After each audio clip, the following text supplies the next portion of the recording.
if we do not plan, we are literally planning to fail. So what I'm gonna talk you through is a few milestone activities that I find to be crucial to ensuring that your project is set up for success.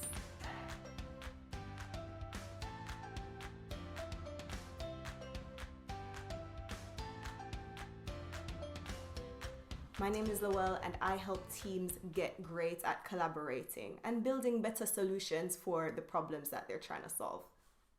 So let me take you through some of these milestone activities. First thing is planning. Before we start a project, before we bring all the people together, we need to make sure that we have like a roadmap of where we want to go, where we are right now and where we want to go. And it's also important that once you have found your team, that you go through this activity with the team as well. So everybody's on the same page and we all understand where the goalpost is. Now, our planning activities can take many forms, but the things that you need to ensure that you nail on the head is that one, the whole team understands what we're doing, why we're doing it, and what good looks like for the outcome. They understand the rules of working together and what's expected of them. And they also know everybody who's on the team and what their responsibilities are. After figuring out what the wider roadmap is, then you can go into a deeper detail in terms of figuring out what the individual tasks that need to be done to get to that final outcome that we want for the team.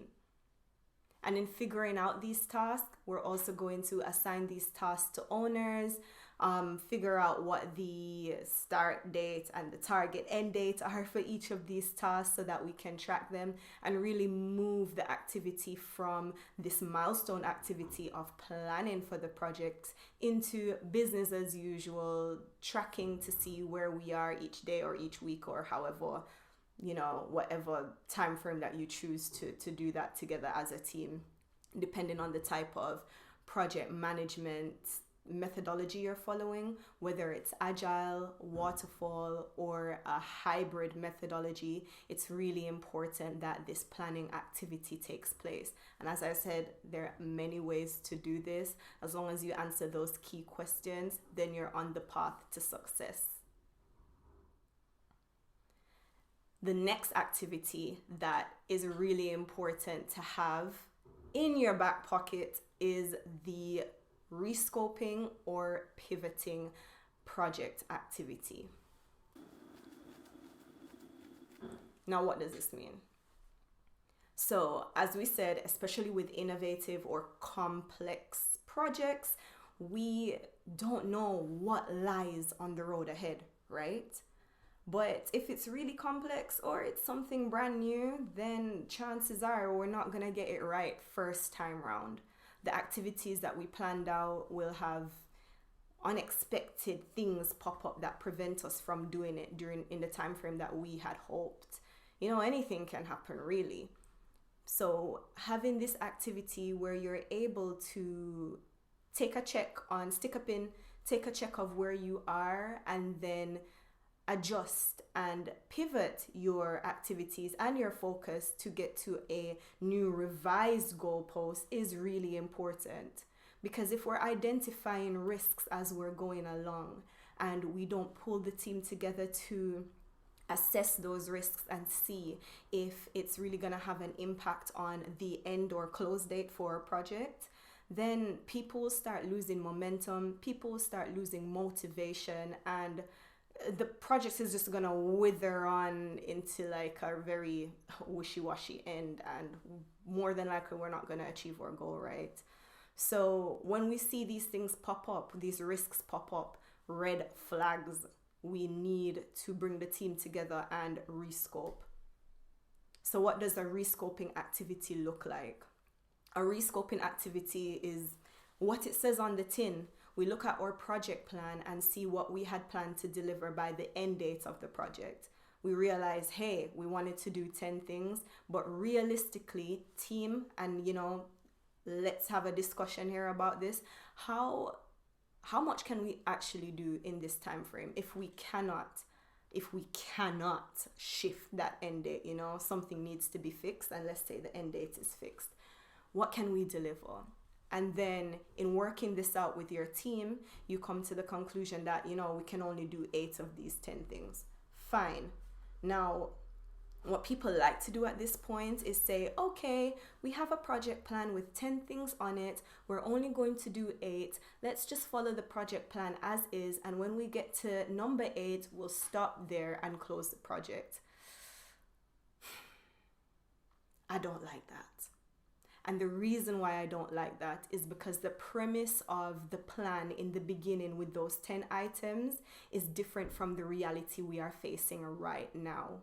And so we need to, and it's not going to take long, but we need to revisit everything. We need to go back to where we are right now and what needs to get done to get us to the end of those 8 items, how we're going to wrap up, and how we're going to make a plan for doing the other 2 items, or what we're going to do with those other 2 items. Are we going to leave it alone? Are we going to move it on to the following sprint, get another team to do it?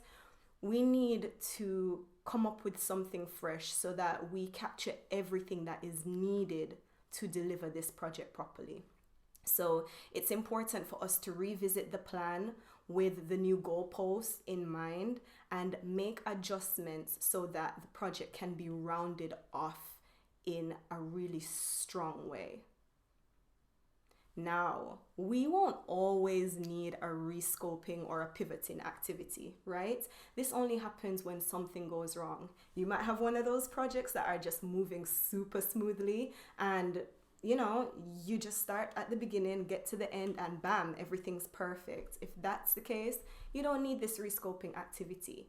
But if that is not the case, and you need to have a rescoping activity, if you don't make some sort of plan for that, or at least know how you would go about it, then it can have detrimental effects. So all I'm saying is that just keep it in the back of your mind that you may need to have a rescoping activity. And the final point is a retrospective, or affectionately known as the Project Retro. A retrospective is an activity that happens at the end of any given project, and it's something that I am passionate about doing, because a retrospective allows the project team to reflect on the project that they've just completed, reflect on the activities that were just done, and to ask these key questions together as a group. What went well? What didn't go so well? And what can we do better? Now, a retrospective gives us quite a few benefits, and here are a few of them.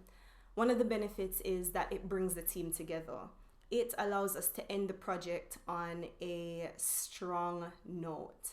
And this is important because projects aren't easy, right? Especially when you're trying to break new ground and really trying to innovate.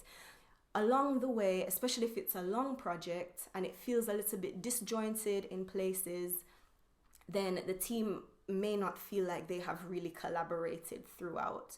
So this is a chance to bring everybody together, to get their views and to discuss any points for iteration for the next project or the next phase of the project.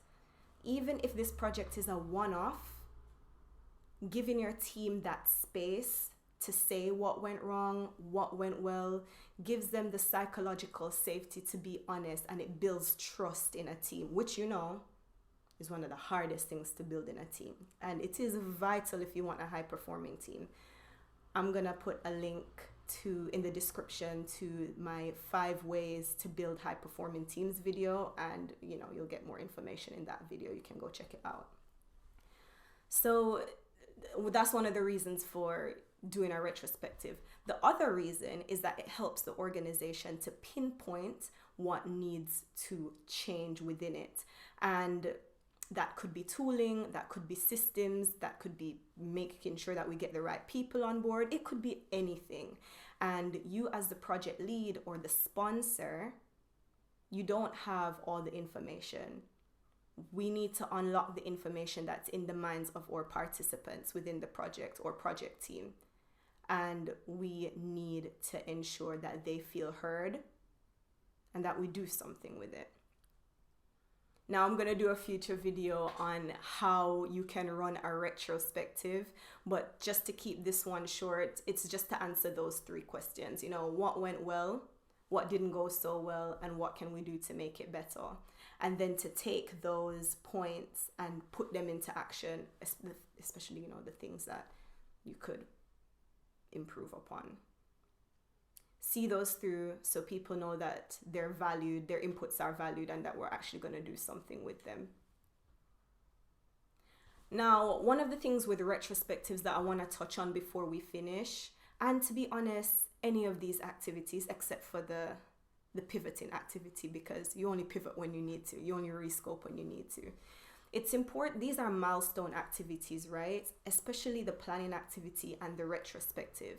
If you have a project team and they're constantly working on new projects at a time, then it's important that these activities happen with every project, especially the retrospective. And let me tell you why. If you don't make it a habit to run a retrospective and you decide that for this particular project, you're going to run a retrospective randomly, but it's not something that you want to take forward to all projects in the future, then the signal that gives to your team is that something went wrong, you messed up, and we need to figure out why you messed up so you don't mess up again. See how that sounds? See how that feels? It's really blamey, and it's just not gonna set the right tone. That's not the type of culture that you want in your team. So no matter what, whether a project went well, whether a project failed, whether it was catastrophic or just kind of run of the mill, it doesn't matter. Run a retrospective. Your team will come to understand that this is just part of the process. And no matter what the outcome is, we run a retrospective so there's no bad feelings about being judged, or they're going to beat me with this stick, or any of those type of, negative emotions involved, which makes you end the project on a really bad note.